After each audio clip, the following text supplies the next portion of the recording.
y'all. Welcome to the Honest to Goodness podcast, where we give you our honest opinions on good entertainment. I'm Morgan. I'm Kerri. I'm Nicole. And without further ado, here's today's episode. We hope you enjoy.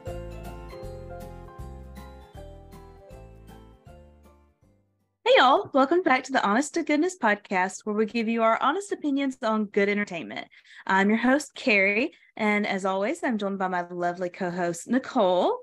And today we're going to be covering the Hallmark Movies and Mysteries movie, The Gift of Peace. And this one stars a fan favorite, Nikki DeLoach and Brennan Elliott.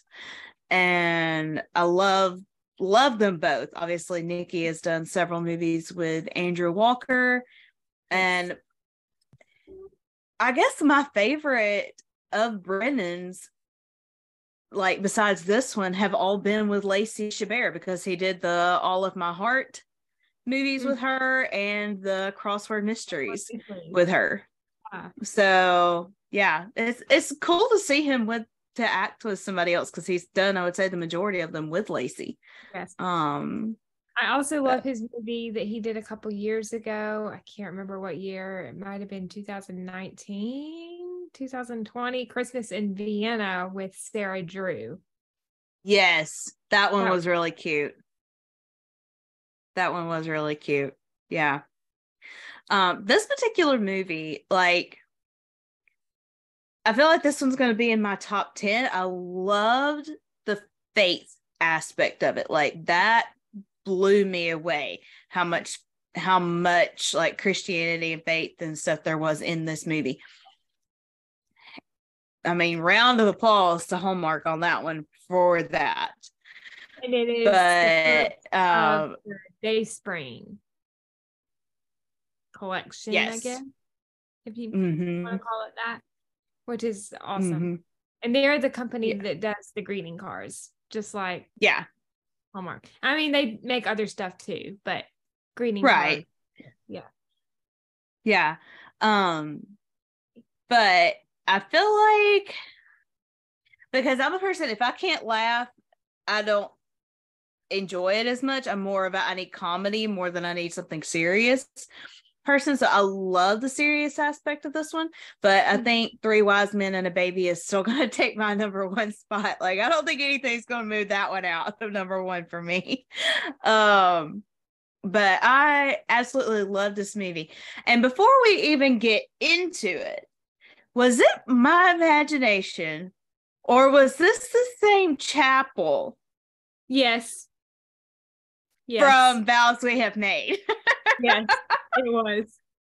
I was like, okay. And I started to text you and ask you about it. And I was even looking at pictures, and I'm like, I'm pretty sure it is.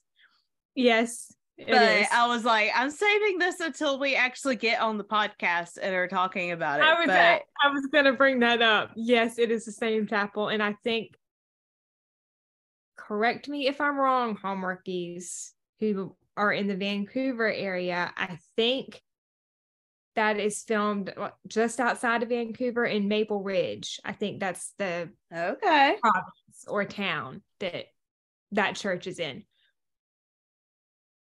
I feel like I need to get a passport and somehow or another get the ability to work on some of these movies in Canada.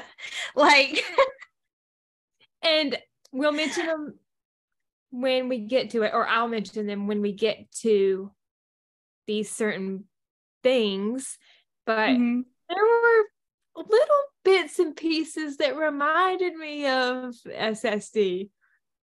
Yeah, definitely. I mean, when there's this much faith and divine intervention and whatever, it definitely ties with that.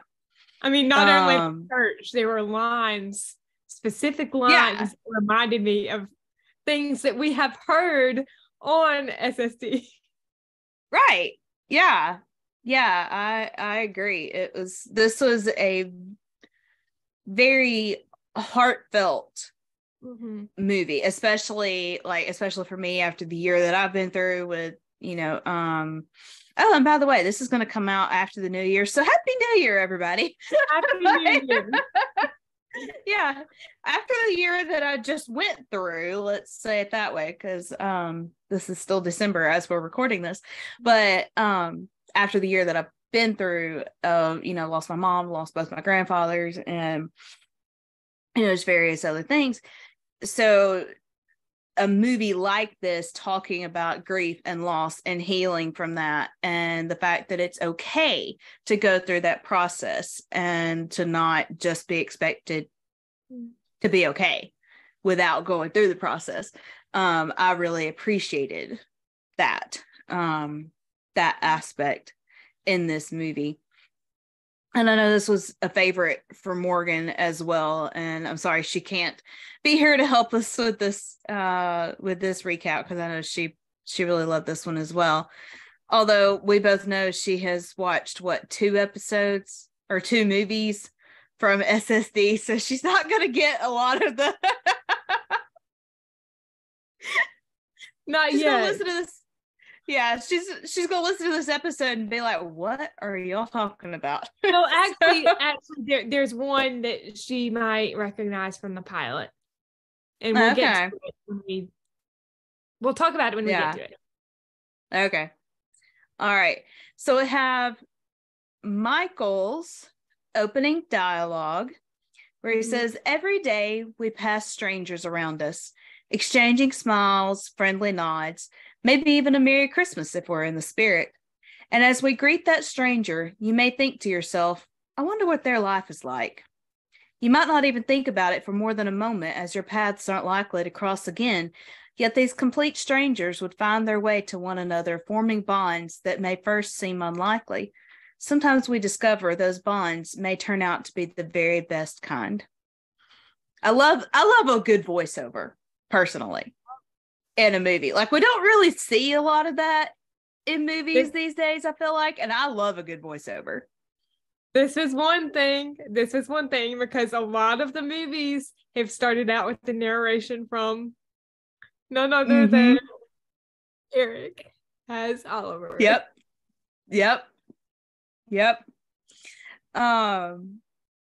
Okay, so we have you what now? I'm sorry. I love the narrations as well. Yeah. I'll have to try to remember that as I'm writing scripts to incorporate some of that into it.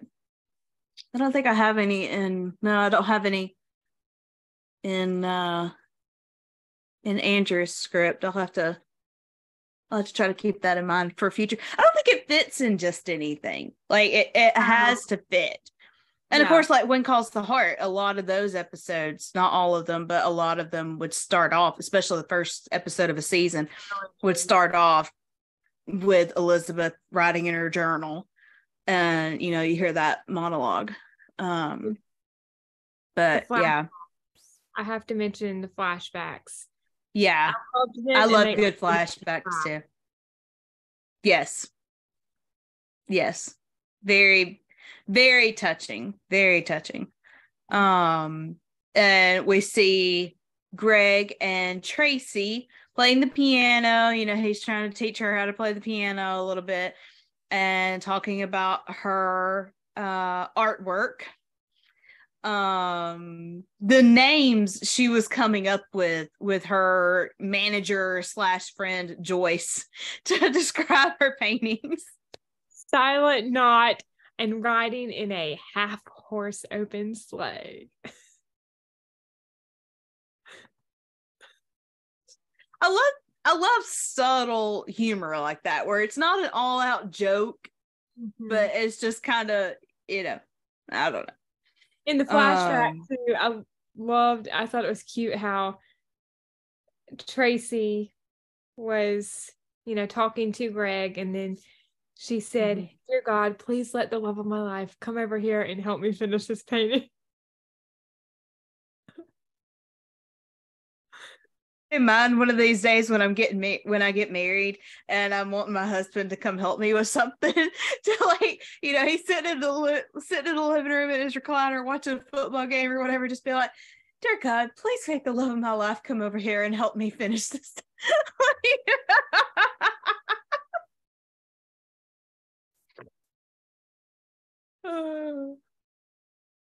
He's so fun. I'm gonna have to remember that. That is hilarious. I love that. The meet Oh cute. man. Yes. Oh my gosh, how cute. Like, no pun intended. How cute was the meet cute?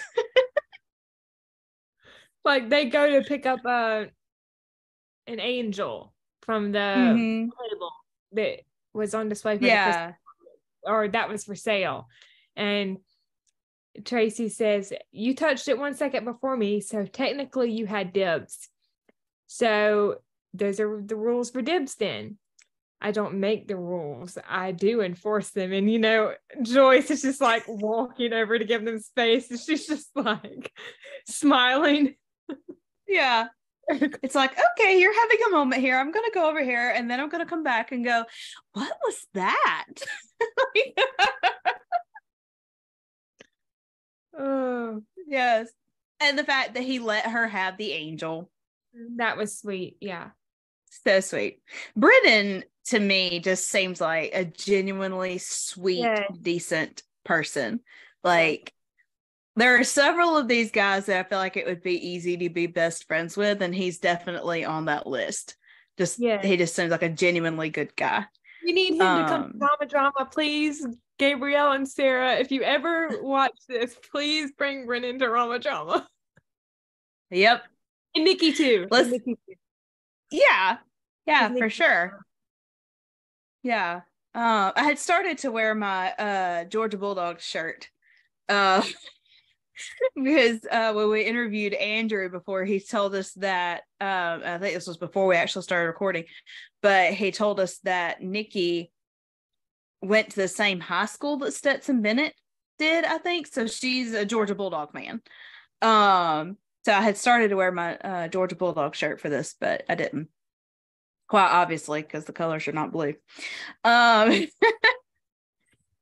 But Tracy's dad making her the pancakes. Yeah, she's like, what was I, like 4 when you made these for me? Yeah. Yes. She's like, 5. They still do the trick though. Yeah, it was like 4 or 5, yeah. And I have to mention the woman that plays Tracy's mom, she was in SSD. You know, I recognized her, but I couldn't quite place. You're gonna have to remind me. She was also at Three Wise Men. Oh wait, she was the lawyer? Yes, she was Oliver's lawyer. Okay, yeah. Jill T. I knew I knew I recognized her. I just couldn't remember exactly who she was. Sometimes I can place somebody. I was watching. Okay, this is like completely off topic, but goes along with that topic. I went over to a friend's house Sunday night, so Christmas night. And we were watching some Christmas movies, and we watched Eloise at Christmas, and I've literally never seen that movie before, but it was super cute. But there was a guy in that movie that I'm like, I know this guy, and I cannot figure out for the life of me who he is. I'm like, I know he's from something Hallmark. So I start Googling, and he was in one of the crossword mysteries. But then there was another guy in there that, again, every time I'm seeing him, I'm like, I know this guy. And I could not figure out, like, even in the credits, I didn't know what his name was in the movie to be able to look up who he was. And once I finally heard his name, I looked it up. He plays in When Hope Calls. I'm like, well, duh. Who's the guy that runs the hotel in When Hope Calls? His name is Neil Crone. Yeah, I can't think of his character's name, but that's who it is. Yeah. Oh, Ronnie, I think is his name in When Hope Calls. Yeah. Ronnie Stewart, because he's Tess's brother-in-law. Yes. Yeah. So that was who it was. I'm like, well, duh. You know, I'm sitting here like, how stupid, you know, because I can't figure out who this guy is. And then when I saw it, I was like, oh yeah. But and them looking at some of Tracy's old artwork with Freddie Teddy. Yeah. Yes. So cute. Yeah. Oh, we were talking about this scene earlier. You mentioned this scene earlier before we started recording of Tracy and Greg's meet cute in this flashback. Yep. Tracy says, "Are you copying me? I'm going to tell the teacher." And then, he says that he's not copying her. And I think that he likes her work or something, or her technique. And then she says, "I think you're in good shape." And he says, "Thank you. I work out." Brilliant, mister. Brilliant. Like, that is excellent comeback right there. Yeah. And it makes me think of a blooper from the show Friends, but it's not really appropriate, so I'm not gonna list it, but I know Morgan would know exactly what I'm talking about. So and then jumping to the scene after their meet cute, we see a flashback of them working on a painting together, which I thought was really nice. Mm-hmm. And then Tracy runs into Michael at the store. She runs out of a particular paint, so she goes to the store and she accidentally gets paint on his shirt. Like, I think he startles her as she just turns around and swipes paint across his shirt. Wow. And they get to talking about providing toys at the youth center, and he's specifically looking for paint to paint toy trains, like, I guess, wooden trains. Yeah. So she helps him figure that out. And Michael says, "People do say it's either luck or fate or God." Tracy says, or complete coincidence. Michael says, "Well, I don't really believe in coincidences," which, of course, who does that sound like? Sounds like Oliver to me. Coincidence is the middle name of the Almighty. Yeah. The quote. Oliver, exactly. Yep. I mean, I don't know. I mean, what? Just curious. I mean, we're going off topic per usual, or I'll take this on myself. I'm going off topic per usual. What do you think? Do you believe in coincidence or not?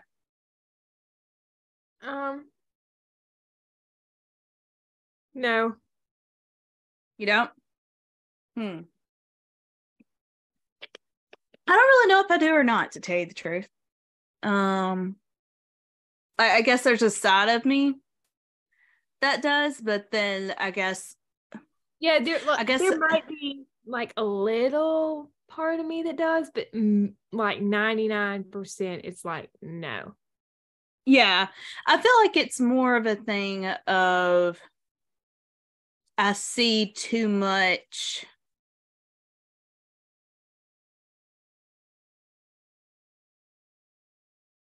Okay, like, for example, there is something, there can be a bad side to this sort of thing, like numerology or whatever, but there is something with my family and numbers that I do not understand. And like, my brother and his wife are 1 year, 1 month, 1 day apart in age, different months and years, but they got married on the 7th. Their oldest child was born on the 14th, middle child born on the 21st, third child born on the 28th. So it's all 7s. My dad's mom passed away 12/25/12. So Christmas Day 2012. His dad passed away 12/25/21. Same numbers, inverted. And then when my papa passed away, it was November 26th of this year. And Nana told me that would have been their anniversary. Wow. If they had stayed married. So, I mean, like, there is something freaky with my family and numbers, and I do not know what the heck it is. So, I mean, like, I guess stuff like that kind of leads me to not believe in coincidence. I guess I believe everything happens for a reason, would be more how I would word it. It's not so much that I don't believe in coincidence as it is that I believe everything happens for a reason, even if we don't understand it. But y'all weigh in the comments. Let us know what y'all think. Just curious. We're not starting a debate here. We're just just curious what y'all's thoughts are on there, or on that. And then Tracy decorating cookies with her mom and talking about things she was good at growing up. Yeah. I like when her dad walks in and he says something along the lines of, did Michelangelo bake these cookies? Yeah. Oh, man. So Tracy had at this point tried to go, her friend Joyce, who was also her manager, tried to convince her to go to a grief support group. And when Tracy had seen Michael, she thought she recognized him from the church they used to go to, but she wasn't 100% sure. Wow. And Joyce found out that that church had a grief support group. So Tracy had tried to go, found out that Michael was actually the leader of this group. And she ends up like just darting out the door. Michael goes after her, lets her know, hey, it's okay. You know, coming in the first place is your biggest step. It's okay that you don't stay. We just want you to always feel like you're welcome. So she does decide to go back to the group, and she brings some apology cookies, not knowing that one of the guys in the group runs a bakery and always brings cookies. Yeah. Justin. Yeah, Justin. Yeah. And so we have one of the ladies there that her and her husband used to be Santa and Mrs. Claus at the Christmas is it festival? I don't guess it's festival. Christmas market. Market. Yeah, Christmas market. Thank you. That's the word I was looking for. And then you just mentioned Justin. He talks about the relationship with his grandmother. During and after the meeting when they're cleaning up, and he's talking about all the pies that they used to make, and how one time the firefighters showed up because they burned them. I have not ever had that happen. So fingers crossed, never do. I never tried to bake a pie. One of my cousins and I, we baked cookies the other day, and blonde moment, we had this big rack or like baking sheet, and it had a rack, you know, with like the holes in it. I don't really know how to describe it. Cooling rack. The cooling rack. Yeah. And we chose not to put the cookie dough just on the baking sheet. We put it on the cooling rack. So the cookie dough like went through the cooling sheet. No. And on top of that, we burned the cookies too. I bet that was a mess to try to clean up. Should have known when we saw the dough cooking through or baking through the cooling rack that those cookies just weren't gonna turn out right. I can't say anything. Okay, one of my sister-in-law's sisters, I call them all my sister-in-laws, but one of my sister-in-law's sisters froze a homemade pizza. You know, like you would get an uncooked frozen pizza from the store. Yeah. She froze an uncooked homemade pizza and cooked it. So I was like, okay, well, I'll do that because, you know, I like homemade pizza. And I'll put like deer meat and sausage and pepperoni, and so like it's, you know, it's not just a pepperoni pizza or whatever. So the first one that I tried to do, I had just put it on a piece of cardboard, like, you know, I covered the cardboard with foil, put it on a piece of cardboard, froze it. So then when I got ready to cook it, I'm like, okay, do I need to put this on anything or what? My dad's like, what do you do with a regular frozen pizza? And I was like, you just put it directly on the rack. And he was like, well, then just do that. Yeah, no, do not do that. It will fall through the oven rack and make a huge mess in your oven. Thankfully, my dad cleaned it up while I went out and got us pizza from Papa John's. Yeah, I've made several attempts at doing that different ways, and I still have not gotten one that to me has turned out well, but at least I'm not making a huge mess in the oven anymore. So yeah. Exactly. We put the cookie dough on the cooling rack. If anybody else has like, cooking mishap stories they want to share, to make us feel a little better, just drop them in the comments. Because obviously neither one of us are blondes, but I think we both have some blonde roots somewhere or another. Luckily, my mom bought like 4 or 5 bags of cookie dough, so we had extras, but blonde moment. Yeah. Oh man. Okay, so we have the grief support group, which is Michael, Ethel, Regina, and Justin and Tracy talking about volunteering at the youth center for the Polar Express Christmas party. That's another movie I've never watched, is Polar Express. You've never Polar Express? Mm-mm.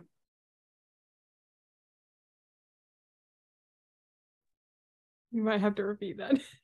The phone was ringing. All right. All right. Sorry, my brain went like just completely blank on me there. Sorry, y'all.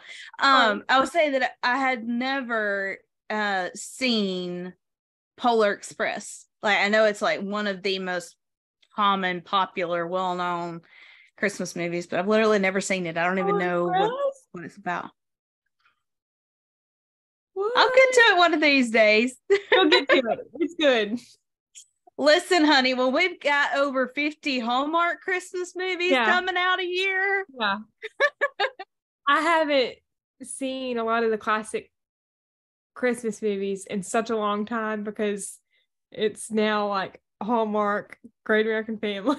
Mm-hmm. Well, I mean, that's why I'm so behind on watching the Hallmark movies, because I finally hit a point of being like, I want to watch, we were taking a week off, Christmas week, we weren't recording. And I was like, I want to watch some of these classic movies that I normally have watched by now, and I haven't watched them. So that's what I was focusing on. Yeah. But I love when they're talking about this, and Michael says there's one thing missing. We need somebody that can actually help paint toy trains. I wish we knew somebody with that skill set.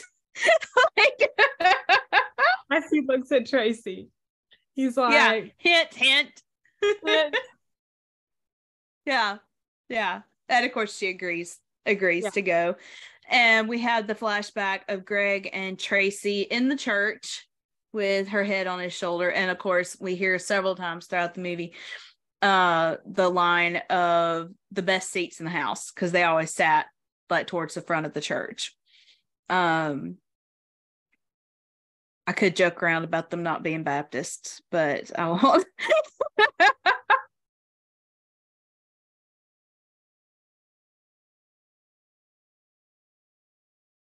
In Baptist churches, okay? So, oh my gosh. Yes.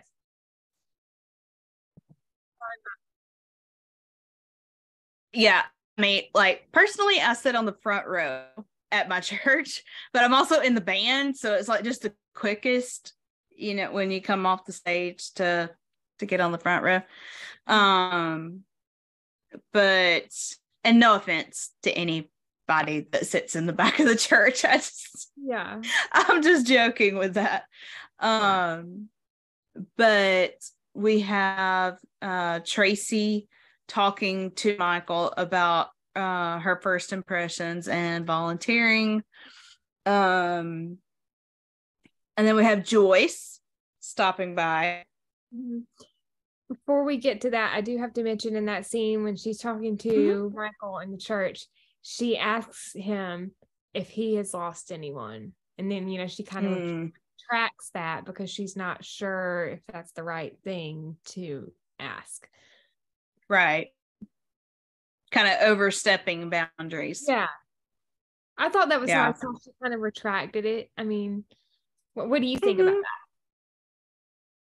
that? Valid question, honestly. I mean, I guess I can understand where she would retract it and just kind of be like, we don't have to talk about this if you don't want to, you know, whatever. But I don't think it was wrong of her to ask. You know, if he is leading all of them to share, I don't think it's wrong for her to feel the same. Kind of want him to share as well. I also love how he said that he hasn't shared because he's just trying to take care of everyone else. I thought that was really nice. Yeah. Yeah, I loved their conversations in the church that they would have. I thought they were really, really sweet. Yeah. Okay, so now we have Joyce stopping by to visit Tracy. And Joyce says, picked you up some morning motivation, peppermint mocha. Tracy says, how are you so joyful so early in the morning? Joyce says, joy. It's right there in my name. Clever.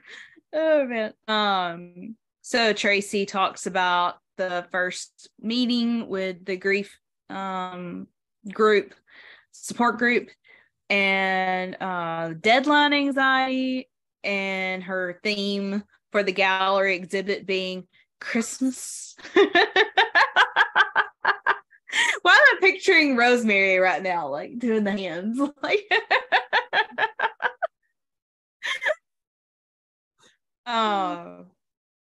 and they talk about Michael, obviously, and Joyce says, the handsome one who got all shy around you like a boy with a crush. Tracy says, I think we're remembering the moment differently, but yes. This is taking me back to 'Twas the Night Before Christmas. You have your version and I have mine. Like, oh man. Regina. But I mean, yeah. Do you no, you're good. Do you deal with deadline anxiety? Like, if you have a time crunch on you, does it help you or does it actually make it worse? It makes it worse. Same. I remember when I was in school and I would wait till the last minute to do a project. Yeah. See, my thing was always like speed drills or whatever. I could do the work.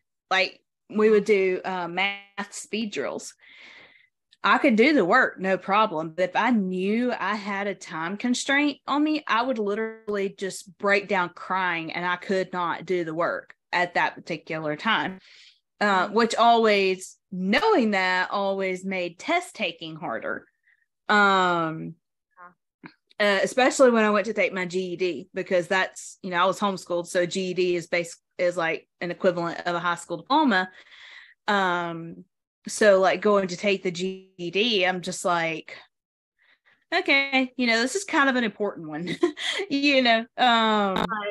So time standardized test. Yeah. Thankfully, like SAT and what was the other one? The ACT. I remember taking the SAT, but I don't specifically, like, I know we had to take tests at the end of every year. I just don't remember what they were called. But on my GED, I remember I actually finished with plenty of time to spare on all of them, or 3 subjects, because there's 4 subjects. And like, I had plenty of time to spare on all but one of them. And on that one, I think it was science, if I'm not mistaken, which I always hated science growing up, so that's no surprise.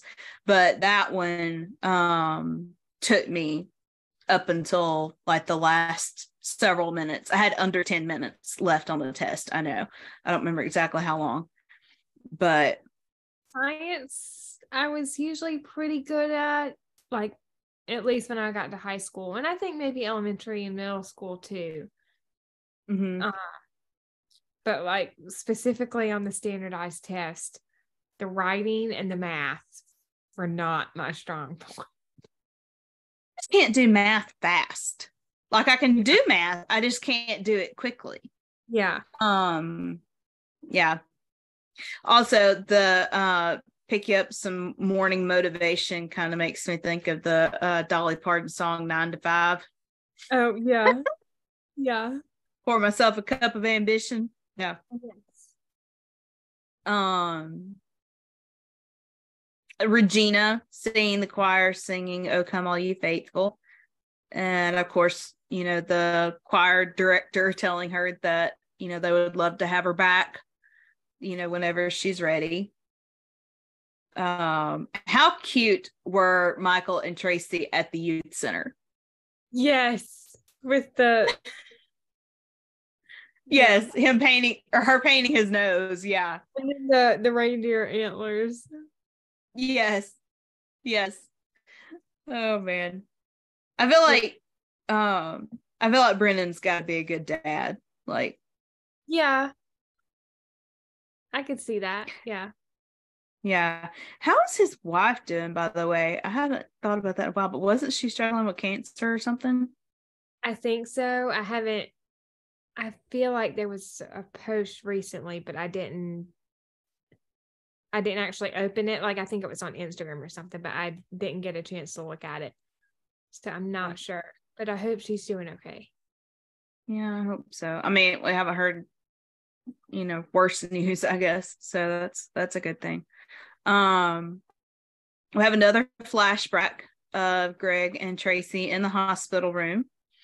And them cuddling in the hospital bed and talking about the front row being the best seats at church.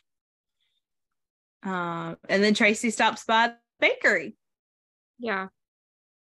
Also, before we move on, I also have a question. Did the flashbacks remind you a little bit of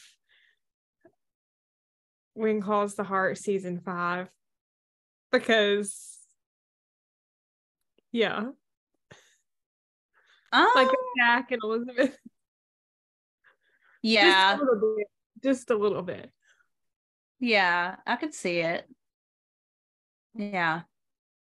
I don't know when the heck we think we're going to find the time, but at some point, I still want to go back and like rewatch and recap those early seasons of When Calls the Heart. I know we've already done the When Calls the Heart pilot movie. But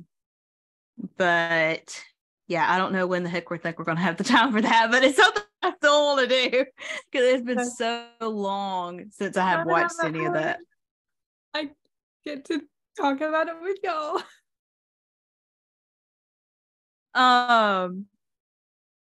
Yeah, we're gonna have to figure out something that Amy can come on and talk with us about because I know she's not gonna do When Calls the Heart. Sorry, Amy, we love you. Yeah. Oh, though I had invited her recently, but she's had a lot going on. I know she lost her grandmother and stuff, so she hasn't had a chance to be on either. But I know we love having her the few times she has been able to join us. I do love when she stops by the bakery to try the quadruple chocolate donut. Man, that's a lot of chocolate. Yeah. I baked the one bit of baking I've done this year, and I didn't even think I was going to get to do that. But normally I bake a lot around the holidays, and I just did not have time to this year. But I did bake some brookies to send to the shells, and those are brownies with chocolate chip cookies baked on top of them. But the brownies in this particular recipe also have chocolate chips in them. So it's like chocolate chip brownies with chocolate chip cookies on top. Wow. Yeah. I kind of about. Oh yeah. I need like you and Morgan to come stay like a month at least with me, so we can do a whole bunch of stuff. Let's see, baking, catching up on old classic movies that the two of us have not seen, but you have seen. Mm-hmm. Let's see what Listen, else. I still have plenty on my shelf that I haven't watched yet. No, me You and watch Morgan the were movies joking. you haven't seen. Yep. Playing the bundle Yep. game. That would be fun. Yeah. I know me and Morgan were joking around last night about like getting a house in Tennessee and me and her moving up there. So if we do that, we'll have to get you to come move in with us. I'm like, we're just gonna start a home for like young adult women that aren't like fully ready to just like be totally out on their own, but they're ready to be on their own. So it's like we're all just gonna move in together.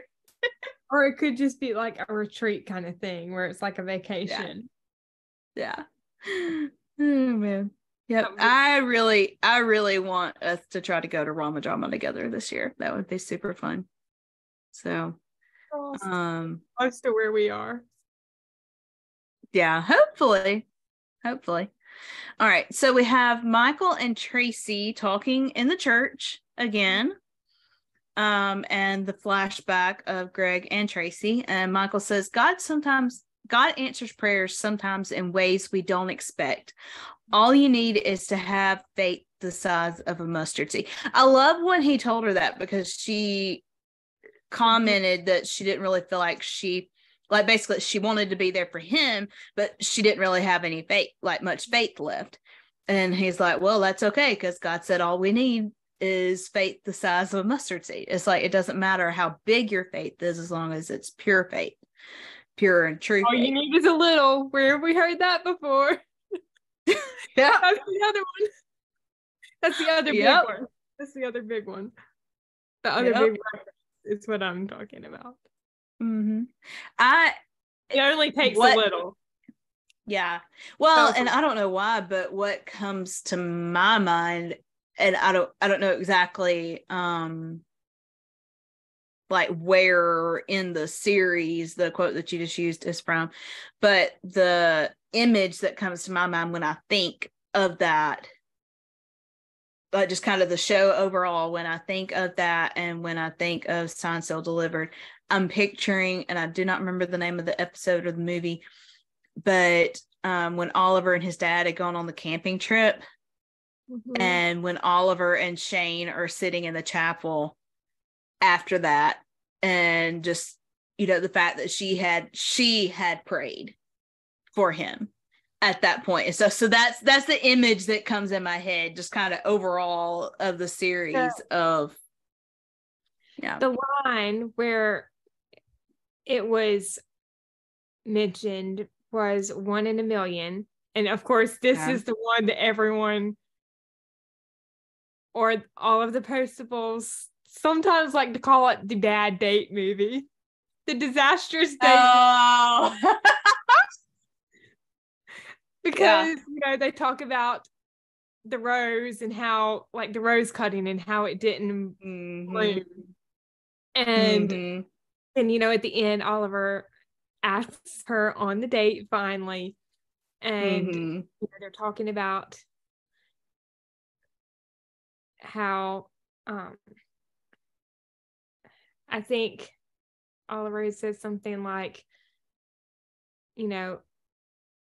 did you order the lemon cake because you didn't think that you would get another chance to go back to Montaldo's? And they're talking about the date, and then how it only takes a little, because they're talking about faith, and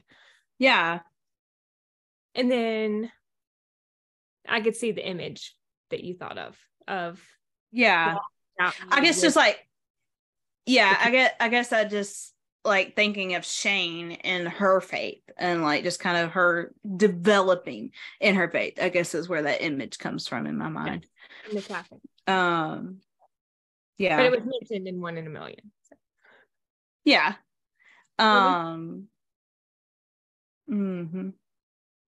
And of course, Greg in that flashback had said, I think it's a reminder to always live each day to the fullest, but also I think it's a way for him to show us how he restores and heals us, and all we have to do is pray. That line for me was powerful because God does heal. And that's one thing that like sticks in my mind when I think of my mom. I don't even like to say that she died, because in truth, if you are a believer, you never truly die. You pass on, but your spirit, like, you don't die. You know, your flesh is no longer alive. But I remember, like, my mom suffered with chronic pain for years, and I would be running the massager on her back or whatever, you know, trying to just give her a little bit of relief. And obviously all those years I was praying for her to be healed, and God always promised me that one day she would be. And I remember thinking, why one day? Why not now? Like, why, you know? And she was, not in the way that any of us thought, but she did receive her healing. And to try to remember that God doesn't always, as Michael said, God answers prayers sometimes in ways we don't expect. So yeah, to me this movie was very, very powerful. To it a little bit, because, you know, I think I told you recently I lost one of my friends as well, one of my really good friends, and she was dealing with a lot of chronic illness as well. So I'm sorry. I'm like crying. No, it's totally fine. Totally fine. We have, you know, Tracy finally shares about Greg, you know, because she pretty much didn't really share anything when she first started coming to the group, and she finally shared about that and just how angry she was. And we have the pre-gallery artist meet and greet, and I loved Tracy's speech during that, and how she just started opening up in that speech. And then Tracy, you know, finally decorates for Christmas, and she gets a visit from her parents. I love, was it this scene in this movie, or am I mixing it up? Was it this particular one where her mom tells her, like, to keep the cookies away from her dad, and her dad said that he had had a carrot the day before and it wasn't even in a cake? You're muted. Oops. I think this was the scene. Yes, I think it was, but I loved that because I'm like, that's me. Like, I cannot eat raw carrots. I love the taste of them, but yeah, I will choke. Like, it does not matter how finely, like, I can chew it and chew it and chew it and chew it and chew it, and I will choke trying to swallow it. I don't know why. I love carrots, but yeah.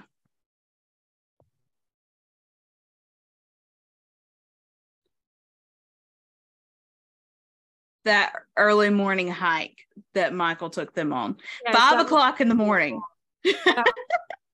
It was early, but it was beautiful. Yeah.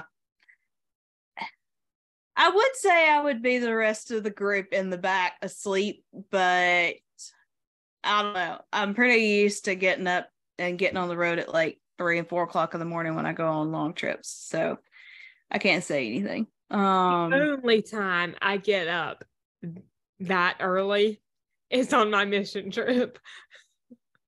Mm-hmm. That is the only time I get up that early. Yeah. Okay. But also the fact that Michael bet Tracy that he could make her laugh at some point during that day, and she was like, what are the stakes?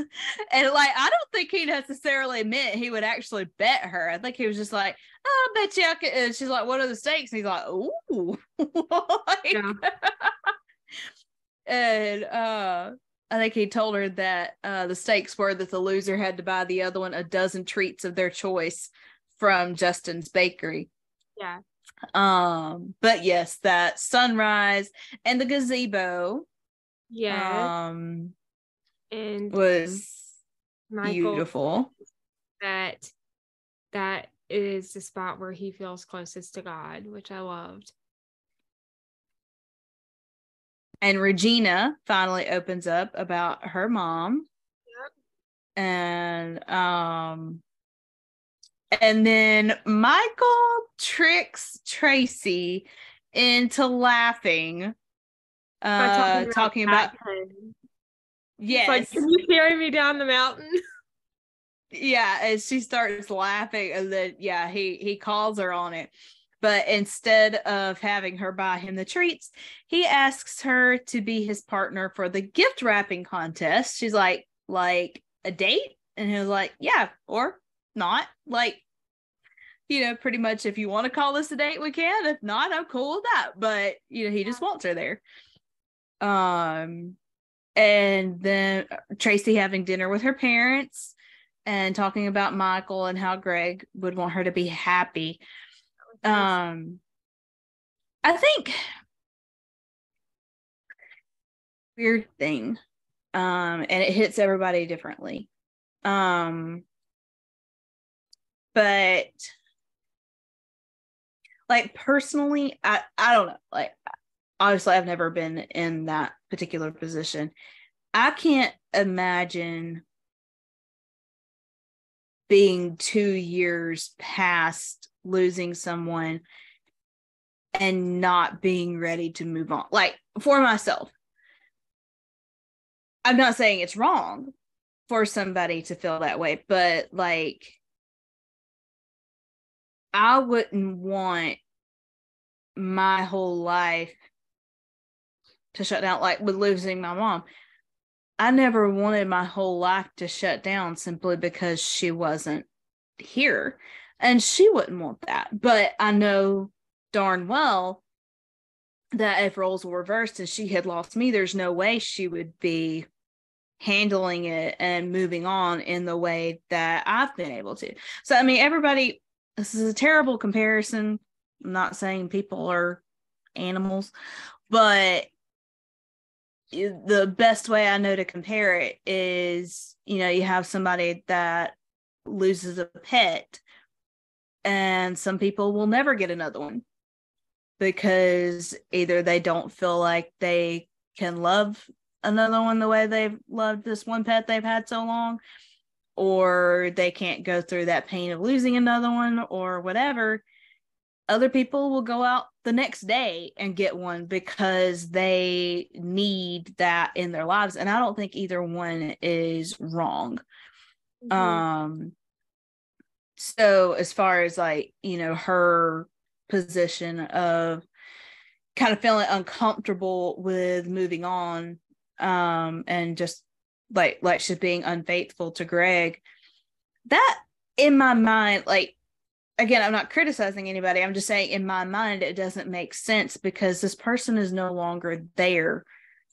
So you're not tied to that anymore. Like, they're not there. You're free to this, or this. Like, I don't know. That's just the way my brain works. Again, I'm not criticizing anybody that feels the other way.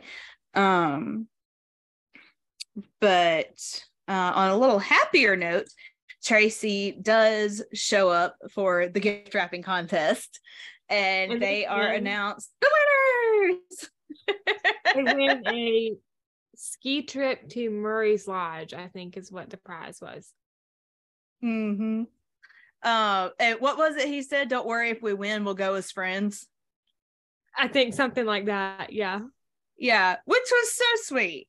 I mean, the fact that he asked her there kind of on a date and then tells her that, like, to make her more comfortable, was really, really sweet. And then they have a conversation. Michael and Tracy have a conversation in the gazebo where Michael shares. This scene got me. Yeah. And Michael shares about meeting his wife, Melody, and the flashback that we see between the two of them. And again, we go back to where she says she doesn't believe in coincidences. Especially when I see Brennan break down and cry, that's when I lost it.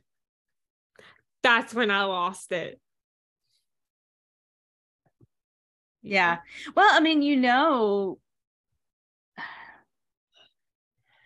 we mentioned a few minutes ago that, his wife's been battling cancer and stuff. And it's like, there's got to be some emotion there, from that he was probably pulling on in that moment.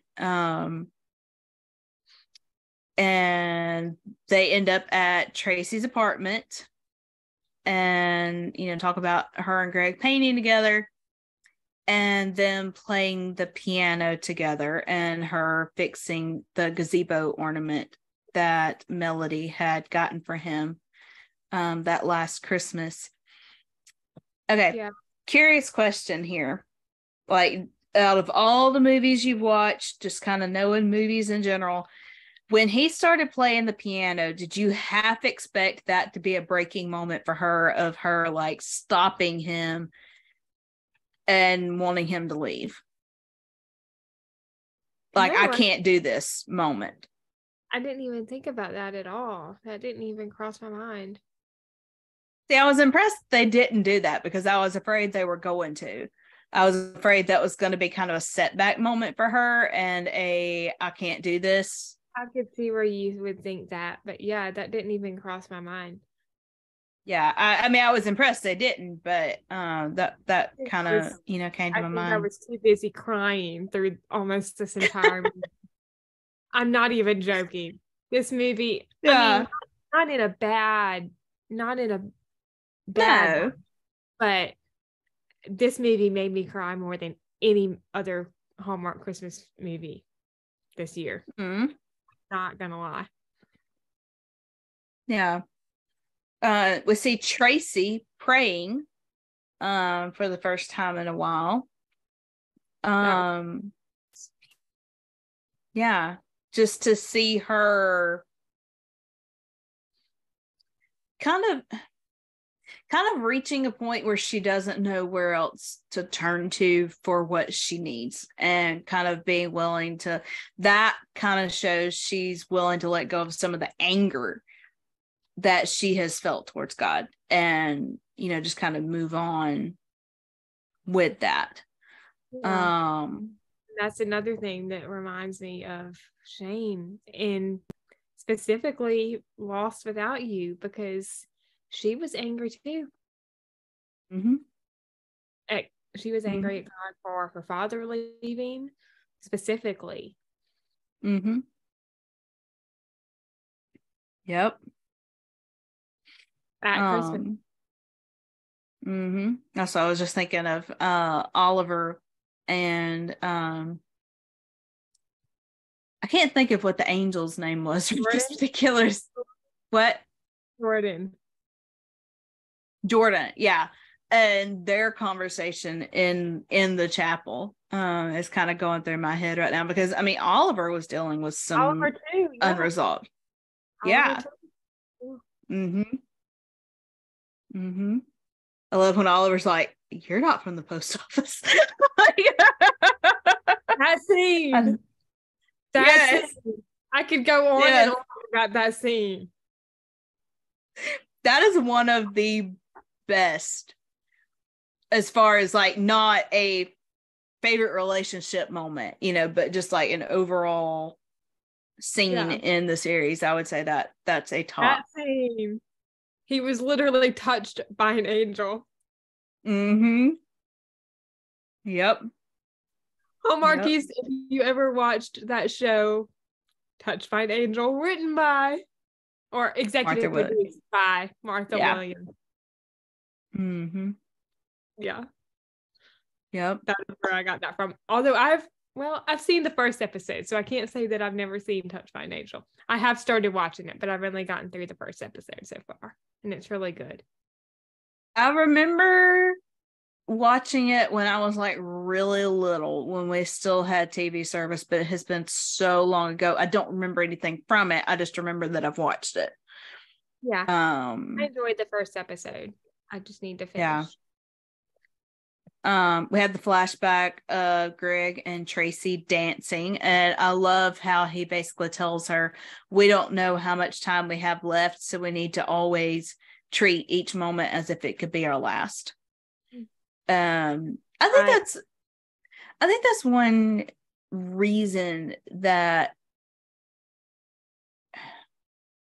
I am the way I am about a lot of things, because for me, I know the uncertainty of life, I guess. And like, I guess I've always had that in the back of my head of, if something happened to me or something happened to somebody else, what would I have wished I had done or not done? And that's what I try to go off of, because we can get so busy just living life that we forget to live life, if that makes sense.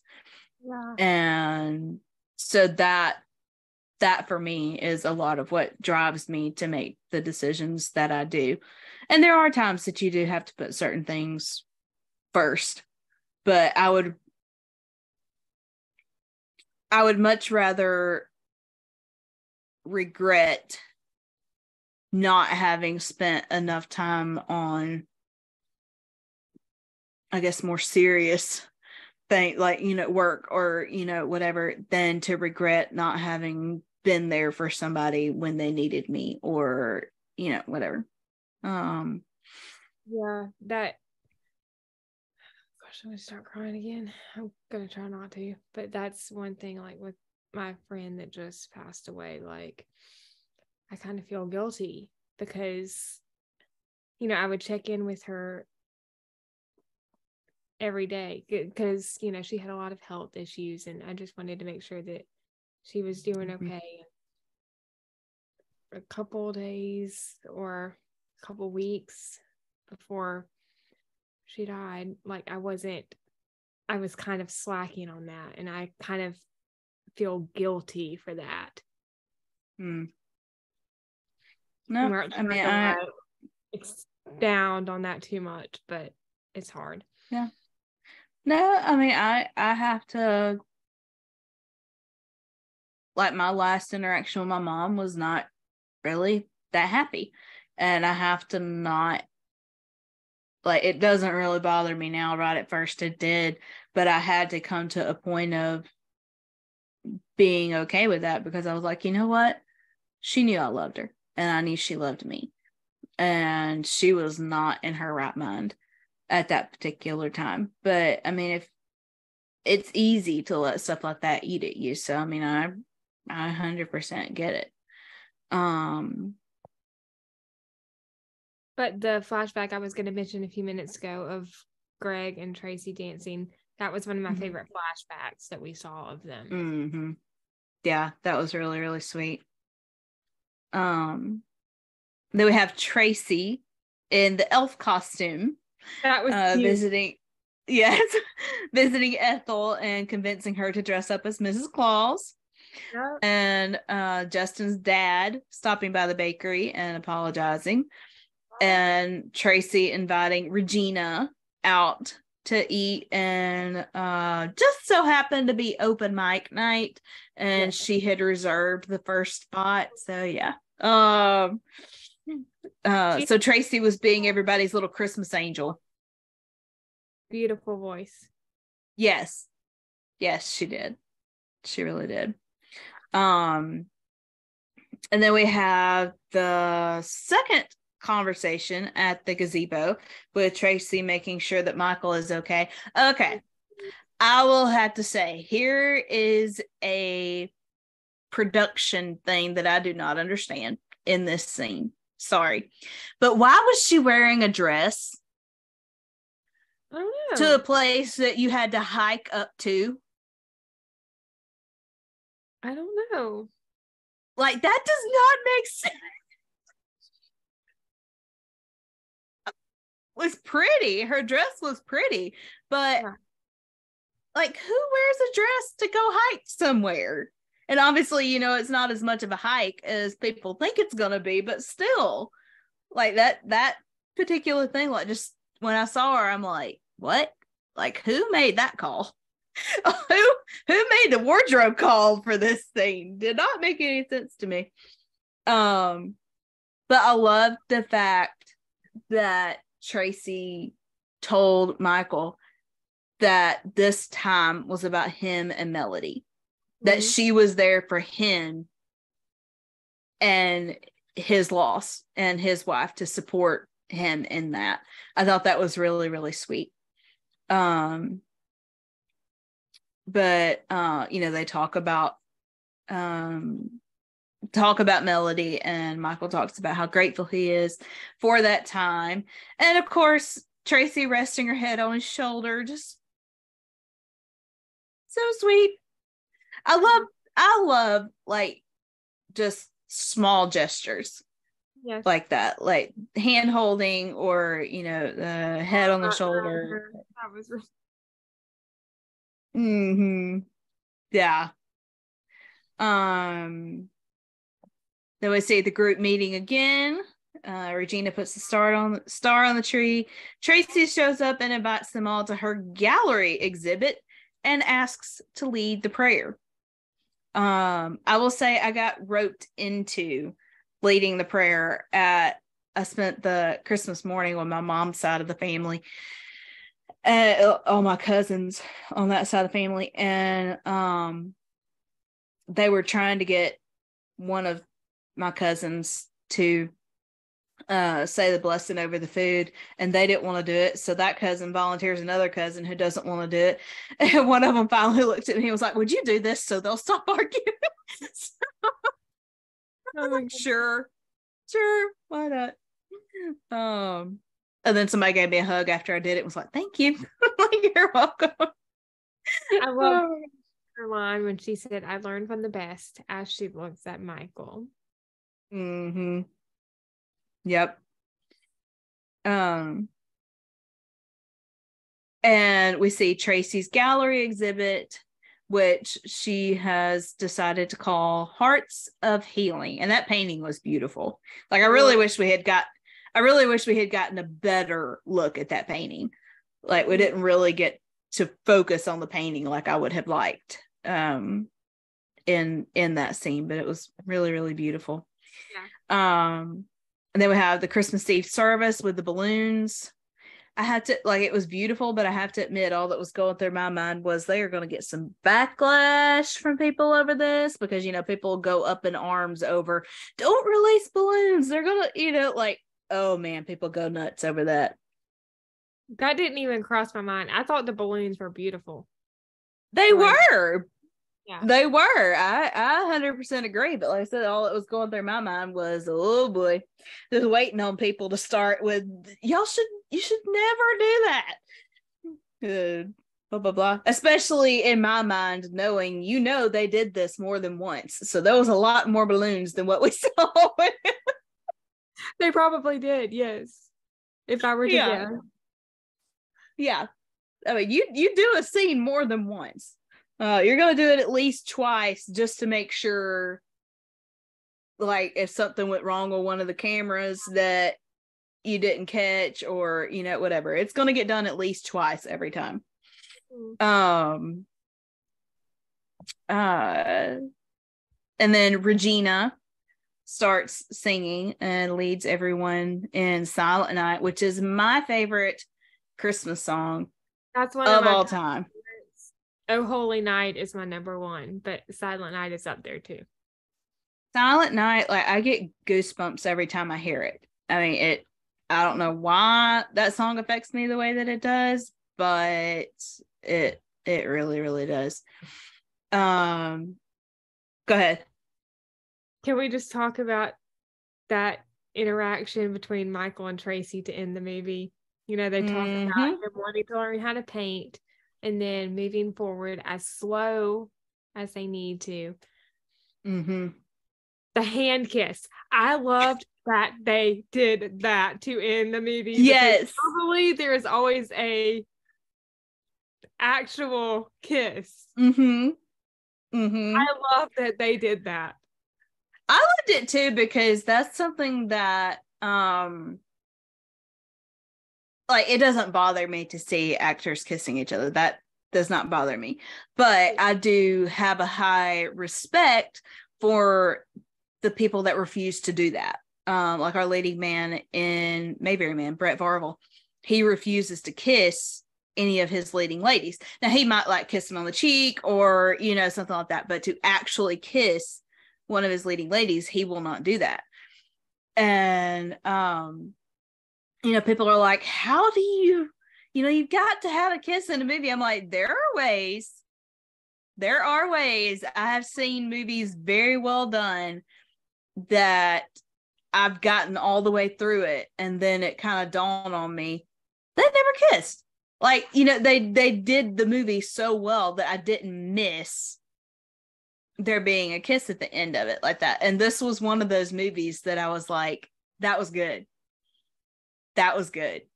Well, I think mainly it was probably for storyline purposes because of Yeah. it entailed, which I still love that. Yeah, I agree. I'm just saying, like, this is an example of a way. Yeah, this is a way you could do that. Or like, well, I'm not gonna get into something from behind the scenes of the Mayberry Man series. Y'all will just have to watch it when it comes out. I will say it's just a really cool, like, behind the scenes story that maybe one of these days I will share. I mean, y'all will see it, but maybe one of these days I will share that. But yes, I thought this, oh man, Time for Him to Come Home for Christmas was a really, really, really good movie.